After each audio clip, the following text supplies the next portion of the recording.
I really want to try to hammer home a few key points in this video.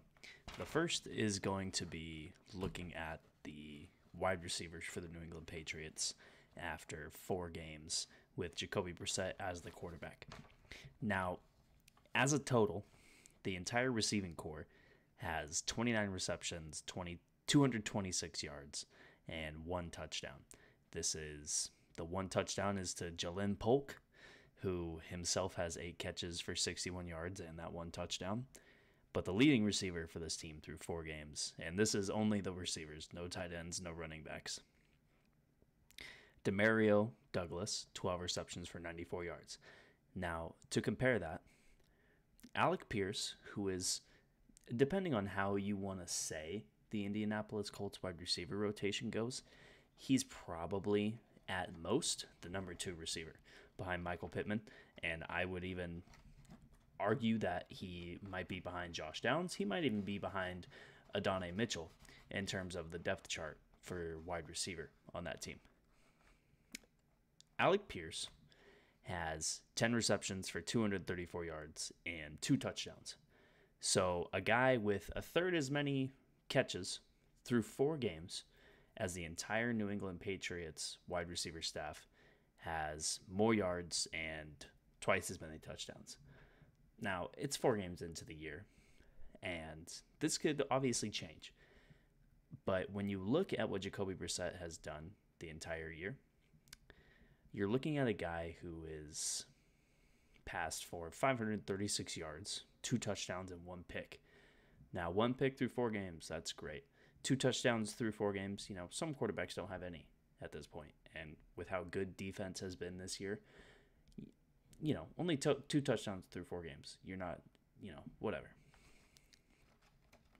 It just seems like a guy who is going to be on pace for a little under 2,300 passing yards, 9 touchdowns, 4 interceptions, and to be sacked 64 times.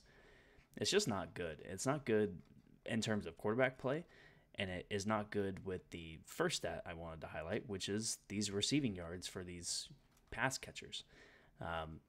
Guys like Jalen Polk, Demario Douglas, guys that you have drafted in recent years that you want to be, a part of your team for a long time. It's hard to see them produce when the quarterback himself isn't producing.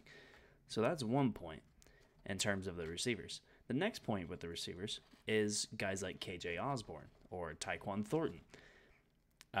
Guys who have been in the league for a while, and in KJ Osborne's case, this is his second team. These guys want to prove that they are good receivers in the NFL, and they deserve to have a roster spot, not only with the New England Patriots, but if it's with somebody else as well. They don't have any chance to put anything on their resume in terms of how this year is going. They have nothing to show for, really. KJ Osborne has 5 catches. Tyquan Thornton has 2. Now, is that all on the fault of Jacoby Brissett? No. Like I said, he's already been sacked 15 times this year. 6 of those were just in yesterday's game alone. So, while yes, it's not all on the receivers that they have low stats, and it's not all on Jacoby Brissett either. But, this obviously is not a very good match between these guys and what Jacoby Brissett can do well. And, it's also part of the coaching staff as well. I just don't know if this team is really put together to be successful in the NFL, I guess. And they just aren't. They don't look like a good offense, which is a pretty obvious statement to make at this point for a team who has scored 20 points once in the 4 weeks this year, and again, just offensively does not look good. This next stat, and I don't know how much. I don't really know how much if this stat is, if I'm framing something here, I don't really know what I have with this. So Jacoby Brissett, if you look at his average air yards completed per pass attempt, so basically all the yards completed to a receiver without any yards after catch or anything like that, divided by all of their attempts. Jacoby Brissett is second lowest in pretty much all the starting quarterbacks in the NFL. The only quarterback that I did not look at was Tua Tagovailoa for obvious reasons. 2.6 average air yards per pass attempt.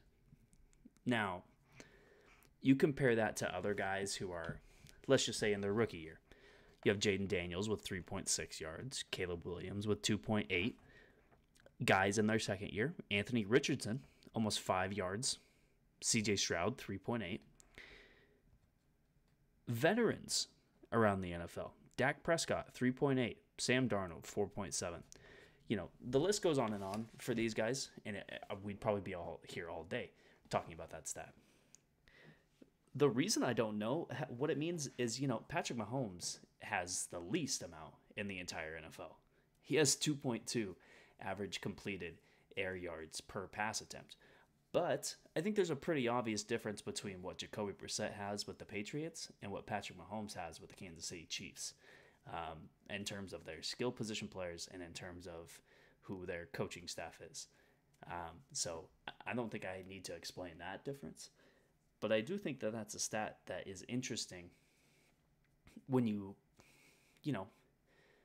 talk about that stat with the low yardage for receivers, the high amount of sacks. You know, this is a team looking to get basically quick plays, and schematically, I guess, you know, if those aren't open right away, you're going to get sacked as a quarterback. You're not going to have drives that are, you know, extensive and get points on the board.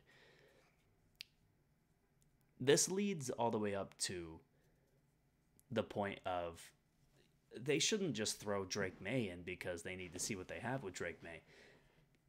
They should just do it because if this is going to be the scheme for a veteran quarterback like Jacoby Brissett, who has been around the NFL, this isn't even Jacoby Brissett's first time with the New England Patriots. There's no reason that Drake Maye can't do the exact same things that Jacoby Brissett is doing right now. And if the reason that he's not in is because you don't want to get him hurt, you don't want to hurt his confidence, you don't want to, whatever you want to say. At this point, you have to be hurting the confidence of your team. These low yardage numbers for the receivers and the fact that they have one touchdown between the whole group, there's nobody confident in that group with the quarterback. I can assure you that.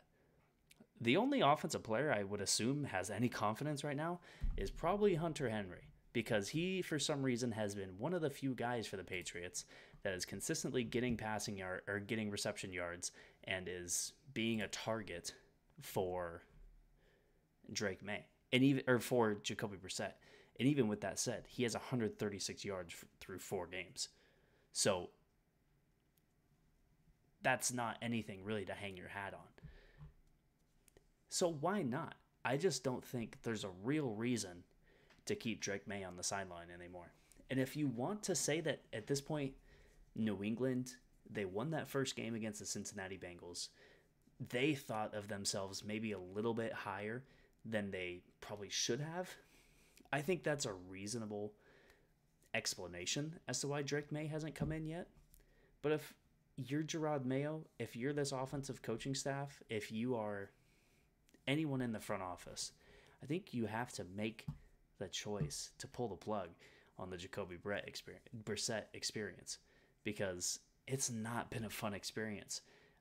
If you're a New England Patriots fan, this has not been fun to see a guy go into today with a little over 120 yards per game passing the ball, and like I said, is on pace to finish the year with 9 touchdowns, 4 interceptions, and 64 sacks.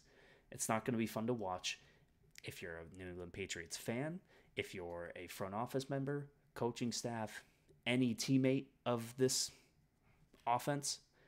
This is not fun to watch. It's probably not fun to endure. At this point, it makes more sense to have Drake Maye in the game and get him those valuable reps as a rookie. And look, he's going to see what a pretty bad NFL team looks like. Because either way, the New England Patriots are pretty bad. They have not been able to do anything really, even defensively either. They can stop the run, and they can run the ball somewhat efficiently on offense. But that's about it. And there's no reason to think that inserting Drake Maye instead of Jacoby Brissett is automatically even going to take that away. I don't see that happening. So at this point, it's what's best for the team, it's what's best for the fans, and it's what's best for Drake Maye himself.